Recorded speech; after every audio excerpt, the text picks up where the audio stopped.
But one of the first points that we kind of mentioned was that I didn't know this, and I'm sort of shocked and a little bit surprised that lawyers have insecurities of maybe the kind of the how much knowledge they have in a specific field, or how would those look like? How like because in I think in everybody's minds, you look at Suits, you look at all these TV shows, everybody's super confident, slamming doors, sitting, drafting all night long, throws papers with full confidence.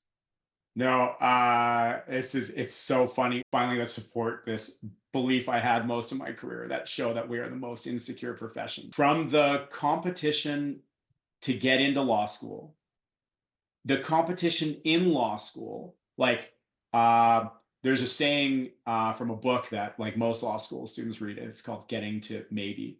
And the saying is there's more people walking around law school with A's than there are people walking around law school with A's. What that means is there are more people lying about their grades than there, and it's an insecurity, right? And then there's not enough jobs for the grads. So there's this like constant jockeying between them, and then you become an articling student, and there's this feeling like, well, last year they kept all the articling students, so this year when I look at the data, suggests they won't. And then we don't train our people very well, so there's a saying in articling that like articling is like a pie eating contest where the reward for winning is more pie.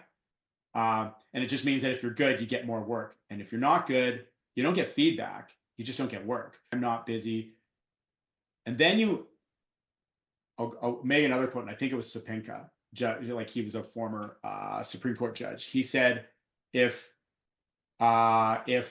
doctors were walking around after graduating med school with the level of knowledge that lawyers have graduating law school, people would be dying all over the place. Our training, and I understand it's changing now. I understand that they've actually been working really hard to change how they educate lawyers, but our training was all theoretical. And so we came out, the legal assistants knew more than we did, the paralegals all knew more than we did. And so you're constantly feeling like it's you against the world.